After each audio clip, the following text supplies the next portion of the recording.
السلام عليكم ورحمة الله وبركاته. الحمد لله وكفى وسلام على عباده الذين اصطفى. اللهم صل وسلم على نبينا محمد صلى الله عليه وسلم. أما بعد، أعوذ بالله السميع العليم من الشيطان الرجيم من همزه ونفسه ونفثه. وَلَنَبْلُوَنَّكُمْ بِشَيْءٍ مِّنَ الْخَوْفِ وَالْجُوعِ وَنَقْصٍ مِّنَ الْأَمْوَالِ وَالْأَنفُسِ وَالثَّمَرَاتِ وَبَشِّرِ الصَّابِرِينَ. صدق اللہ العظیم. ذات محترم، بات آگے بڑھانے سے پہلے استاد محترم محمد سلیم رؤ صاحب حافظہ اللہ تعالی، ان کے متعلق خبر ملی ہے کہ وہ پھر سے تھوڑے بہت بیمار ہیں، اور ان کے جو دل کا وال مجھے کسی نے بتایا کہ وہ بند ہونے کی وجہ سے دوبارہ ہاسپٹل میں جانا پڑا. تو الحمدللہ جب وہ ہاسپٹل میں گئے، ان کے دل میں جو سٹڈ تھا وہ ڈالا گیا اور بہتر ہے. تو ان کے لیے دعا کریں، اللہ تعالیٰ ان کو صحت کاملہ عاجلہ عطا فرمائے. بہت ہی اچھے اور بہت ہی اچھے اخلاق کے وہ انسان ہیں، کیونکہ جتنی دیر میں ان کے ساتھ رہا، اسکول میں بھی جب دہرائی وغیرہ کرتا رہا ان کے پاس، تو میں نے نہیں دیکھا کہ انہوں نے کبھی کسی بچے کو اوئے کہہ کے بھی بلایا ہو، اور کبھی وہ کسی پر غصہ ہوئے ہو. یہ ایک بہت بڑی بات ہے. تو اسی لیے سب کے ساتھ ان کا اخلاق اسی طرح کا ہے. تو سب دل کے گہرائیوں سے ان کے لیے ہر نماز کے بعد دعا کریں، ہر نماز میں بلکہ ان کے لیے دعا کریں تشہد میں، کہ اللہ تعالیٰ ان کو مکمل صحت دیں اور وہ دوبارہ اس مسجد میں آئیں، آ کر بیانات جس طرح وہ دیتے ہیں خوبصورت، اللہ تعالیٰ ان کو لے کر آئیں. تو آپ کے سامنے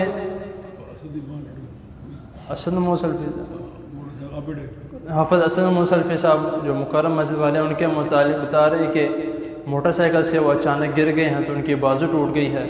اللہ تعالیٰ سب کو اپنی حفاظت میں رکھیں. ان کے لیے بھی دعا کریں اللہ تعالیٰ ان کو مکمل صحت عطا فرمائے. تو خیر، جس طرح کہ میں نے ابھی 2-3 باتیں بیان کی ہیں، موضوع بھی کچھ اسی طرح کا ہے کہ ابھی آپ کے سامنے میں نے ایک آیت کریمہ تلاوت کی ہے جس میں اللہ رب العزت فرما رہے ہیں کہ میں اپنے بندے کو آزماتا ہوں، خوف سے، بھوک سے، یا اس کی کوئی اچھی چیز، اس کی بہت ہی زیادہ محبوب چیز اس سے لے کر کہ یہ بندہ کیا کرتا ہے. تو اگر صبر کرتا ہے وبشر الصابرین، تو خوشخبری دے دو صبر کرنے والوں. ابھی ہمارے معاشرے میں 2 قسم کے لوگ پائے جاتے ہیں.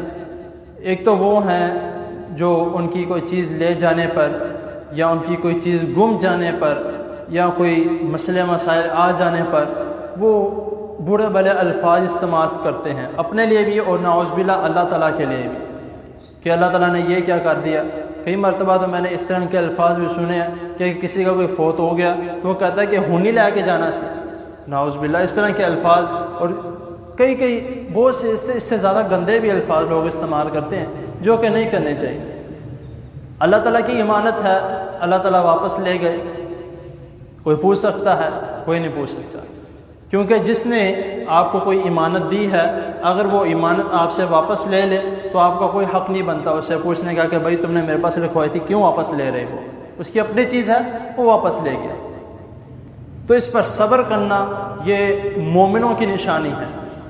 ایک حدیث میں آتا ہے، بخاری کی حدیث ہے، حدیث نمبر 6424 میں حضرت ابو ہریرہ رضی اللہ تعالی عنہ بیان کرتے ہیں کہ رسول اللہ صلی اللہ علیہ وسلم نے فرمایا کہ اللہ تعالیٰ فرما رہے ہیں کہ میرا بندہ مومن جب میں اس سے کوئی چیز، اس کی بہت ہی زیادہ محبوب چیز اس سے لے لیتا ہوں اور یہ ثواب کی نیت سے اس پر صبر کرتا ہے، تو میرے پاس اس کو جنت دینے کے علاوہ اور کچھ نہیں ہے.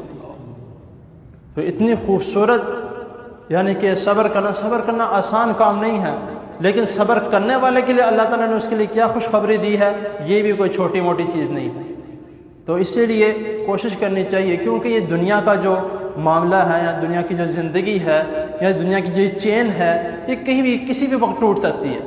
اس کو انسان یہ نہیں کہتا کہ کیوں ٹوٹ گئی ہے، یہ کسی بھی وقت ٹوٹ سکتی ہے۔ تو کوئی چلے جاتا ہے، کوئی آ جاتا ہے، کوئی کس طرح چل رہا ہے، یہ نظام چلتا رہنا۔ تو اس لیے کوشش کرنی چاہیے کہ کوئی بھی مسئلے مسائل پیش ہوں، ہمیشہ صبر اور شکر سے کام لینا چاہیے۔ اگر کچھ مل گیا ہے شکر ادا کریں، کچھ چلا گیا ہے اللہ تعالیٰ اس پہ صبر کرے اور اس پہ بھی اللہ تعالیٰ کا شکر ادا کر کے اللہ ہو سکتا ہے اس میں کوئی آپ نے میرے لیے بھلائی رکھی ہو۔ تو یہ الفاظ کہنا ٹھیک ہے، لیکن بڑے بڑے الفاظ کہنے ٹھیک نہیں ہے۔ ایک چھوٹا سا واقعہ سنا کے بات کو مکمل کرتا ہوں کہ ایک شخص تھا جو کسی جگہ پر کام کرتا تھا امپلائی کے طور پہ۔ تو کافی دیر جب سے وہ لگا تھا اس نے لگاتار وہاں پہ کام کرتا رہا، اس نے کبھی کوئی کسی قسم کی شکایت نہیں، کوئی مسئلہ مسائل کسی کا کوئی کبھی نہیں کیا۔ تو ایک دن اس نے چھٹی کر لی، تو اس کے جو آفیسر جو کہتے ہیں مینیجر تھا، اس نے کہا کہ اگلے دن آتا تو میں اس سے پوچھتا ہوں کہ شاید ہو سکتا ہے کوئی اپنی تنخواہ کی وجہ سے اس نے چھٹی کی ہو، تو اگلے دن آئے گا تو میں اس کی تنخواہ بڑھا دوں گا۔ تو اگلے دن جب وہ آفس میں آیا، اس نے بلایا اس کو کہ بھائی تم نے کل چھٹی کی، کوئی مسئلہ مسائل کی تنخواہ کا، چلو میں تمہاری اتنی تنخواہ بڑھا دیتا ہوں۔ وہ خاموشی سے شکریہ کہہ کے چلا گیا، اپنا کام کرنے لگ گیا۔ تو پھر کچھ دن گزرے، اس نے پھر دوبارہ چھٹی کر لی۔ اب وہ جو مینیجر ہے وہ کہتا ہے کہ میں نے اس کی تنخواہ بھی بڑھا دی ہے، لیکن پھر بھی دوبارہ یہ چھٹی کر کے واپس چلا گیا، تو ایسا کیوں کیا اس نے؟ تو پھر اس نے کہا کہ اگلے دن آئے گا، اسے میں دوبارہ پوچھوں گا کہ اس نے چھٹی کیوں کی، اس کو میں نے نوکری سے نکال دیا۔ تو اگلے دن وہ دوبارہ آیا، اس سے پوچھا کہ تم نے چھٹی ہو گئی، تم نے چھٹی کی ہے، تمہاری میں نے دوبارہ اتنی کر دی جتنی تمہاری پہلی تھی۔ وہ پھر شکریہ کہہ کے واپس چلا۔ تو مینیجر جو تھا وہ بہت ہی یعنی کہ حیران ہوا کہ اس کی میں نے پہلے بڑھائی تب بھی چپ کر کے چلا گیا، اب کم کی تب بھی چپ کر کے چلا گیا، یہ معاملہ کیا؟ اس نے بلایا، پوچھا کہ میں نے جب تمہاری بڑھائی تھی تب بھی شکریہ کہہ کے چلے گئے، اب تمہاری کم کی تب بھی شکریہ کہہ کے چلے گئے، تمہارا معاملہ کیا؟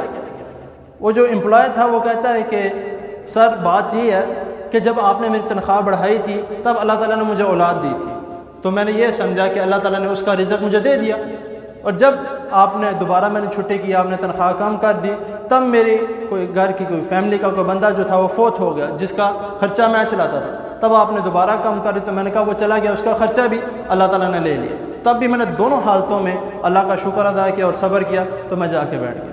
تو یہ ایک طریقہ کار ہے جس کا ہمیں ایک سبق سیکھنا چاہیے کہ جس طرح کے بھی حالات ہوں صبر اور شکر یہ دونوں لازمی ہیں۔ تو اللہ تعالیٰ کے حضور دعا ہے اللہ تعالیٰ ہمیں صبر اور شکر کرنے کی توفیق عطا فرمائے اور ہمیں ہر قسم کی مصیبت سے آفتوں سے اللہ تعالیٰ بچا کے رکھے، اور جتنے بھی حادثات ہیں، جتنے بھی مصیبتیں ہیں، جتنے بھی بیماریاں ہیں، اللہ تعالیٰ سب کو صحت کاملہ عاجلہ عطا فرمائے اور ہمیں ہر مصیبت سے اللہ تعالیٰ بچا کے رکھے۔ جزاکم اللہ خیر۔